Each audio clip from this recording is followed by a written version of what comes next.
são trabalhadores. São pessoas que querem trabalhar.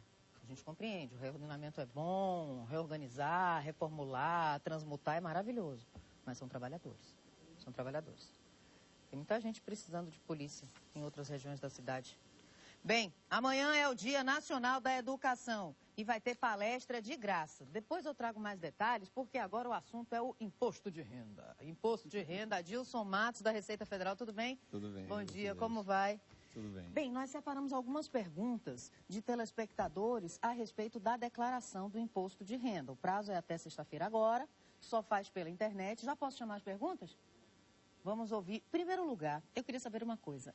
Quem não declarar, qual é a punição? Se estiver obrigado, tem um imposto, tem uma multa a ser paga mínima de R$ 165,74 e, no máximo, 20% do imposto devido, caso tenha imposto a pagar. Por que tantas coisas, aluguel não pode declarar no imposto de renda, não pode abater? Por que tantas coisas a gente não pode abater do imposto de renda? São determinações legais, né? Quem cria essas deduções, né, o Congresso Nacional identifica e, né, por lei, permite essas deduções, né? E nós aqui temos a maior carga tributária, uma das maiores do mundo. Em 2010, o Brasil gerou riquezas no valor de 3,684 trilhões e os contribuintes, enquanto pessoas físicas e empresas, pagaram 1,291 trilhão em tributos. Isso resulta em uma carga tributária de 35% do PIB e, por isso, o Brasil saltou do 18º para o 14º lugar no ranking. A gente tem carga tributária tipo Dinamarca, Suécia, Itália, Bélgica, mas aqui a contrapartida é um pouco diferente, né, Adilson? Mas como a Adilson veio aqui esclarecer as dúvidas sobre como declarar, vamos ouvir a primeira pergunta dos nossos telespectadores. Vamos lá. Qual o prazo para poder fazer a declaração? Prazo para fazer? Até 23 horas e 59 minutos do dia 29 de abril. Pelo site? Pelo site www.receita.fazenda.gov.br. Vem cá, uma pessoa como eu, sou totalmente leiga em números, né? Números para mim, nossa. Pode fazer, consegue fazer pela internet ou tem que chamar um contador? Consegue, a depender do seu rendimento, a depender da complexidade, você tem condições de fazer. E aquela pessoa que faz a sua própria declaração, ou que o rendimento não é tão complexo, não tem muita coisa, a Receita está oferecendo 2 tipos de plantão. Um pessoal, que o contribuinte vai lá na própria Receita, né, das 7 às 19, ou então plantão telefônico, em casa mesmo, quando você estiver preenchendo. Você liga para o 3416 1350 e tira a dúvida na hora com o plantonista. Tá? Essa funciona das 8 às 18 horas. 3416 1350. Tem mais uma pergunta para você. Vamos lá. Quem tem 2 fontes de rendas pode declarar as duas ou deve declarar as duas? Deve declarar as duas. Todo e qualquer rendimento, seja ele tributável ou não, tem que ser declarado. Mas assim, tem um número, por exemplo, abaixo de R$ 1.300 não tem que declarar, não é isso? 1.400. Vamos arredondar, R$ 1.500. Então, se uma pessoa ganha acima disso em um emprego e ganha abaixo disso em outro, como é que fica essa declaração? Sim. Provavelmente, aquela que ela ganha abaixo do limite de isenção, provavelmente a empresa não está fazendo nenhuma retenção. Entretanto, agora no período de ajuste na declaração que você tem que fazer, quando juntar os 2 rendimentos, ela vai passar ultrapassar esse limite de isenção. Logo vai ter imposto a pagar. Menino, aí ele abocanha mais, por isso que ele é chamado de leão do imposto de renda. Não deixou de pagar, porque na verdade a empresa durante o ano não fez a retenção porque ela ela estava abaixo do limite. Então, quando juntou agora, ela pagou o imposto que, se por acaso ela tivesse um rendimento superior, ela estaria pagando durante o ano inteiro. Ela simplesmente postergou esse pagamento, né? Compreendo, tá bom. Vamos ouvir outra pergunta para a Adilson, da Receita Federal.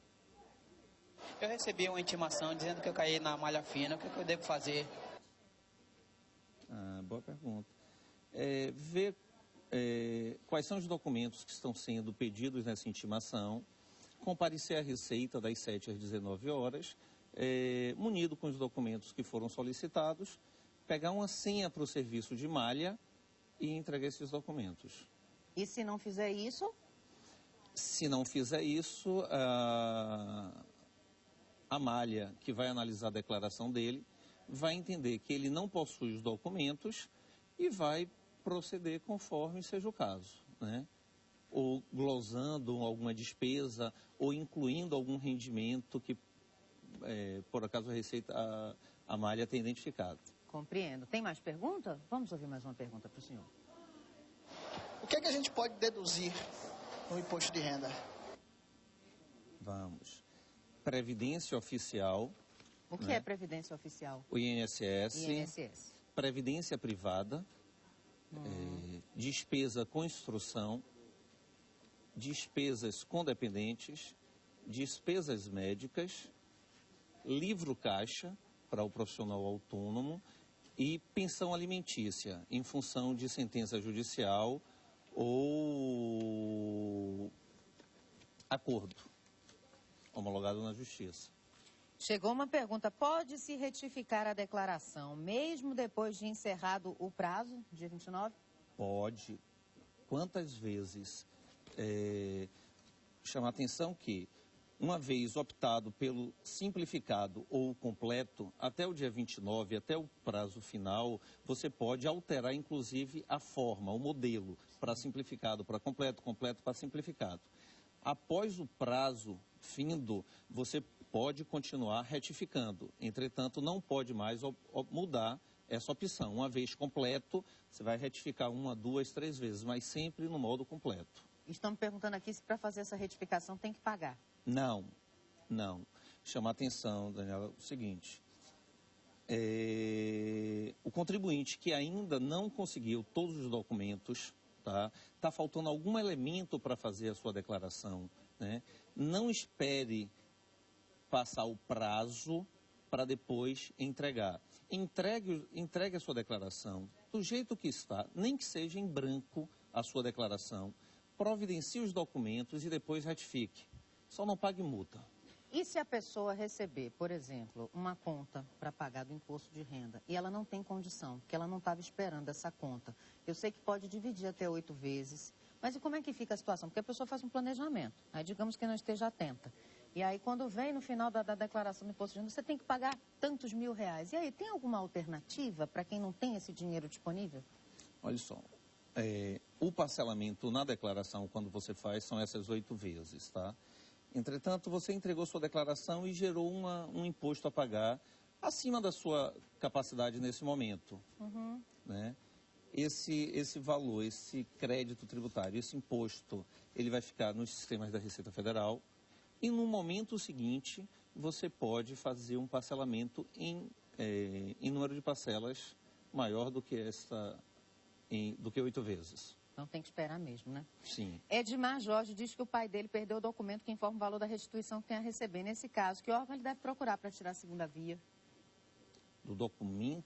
O documento que informa o valor da restituição que tem a receber. Não é a declaração da empresa, não, que ele está se referindo? Sim, deve ser um informe de rendimento. Isso, deve ser um informe de rendimento. Ele tem que buscar na empresa.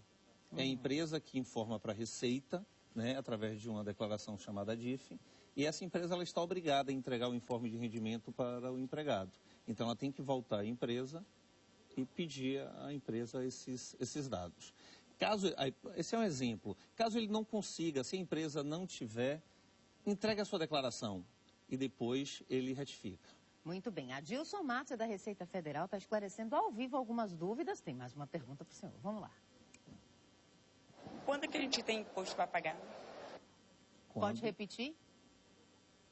Quando a gente tem imposto para pagar, ela se refere a impostos anteriores, é isso?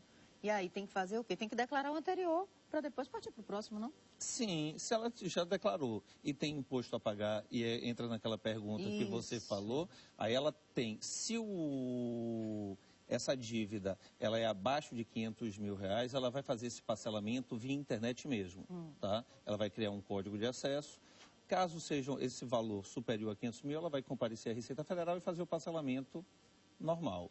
Quem tem carteira de trabalho assinada, o que é mais viável? É você abater já no salário, né? Porque eu acho que já abate até. Ou você pedir o documento que você paga por fora para evitar este acúmulo do imposto de renda. O que é melhor, na sua opinião?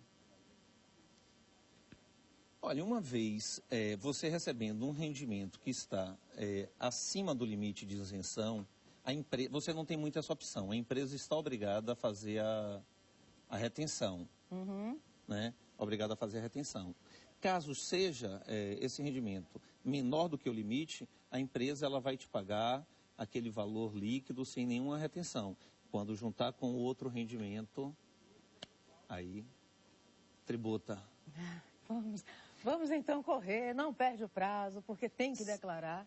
Pode ainda dar uma última? Pode, sim.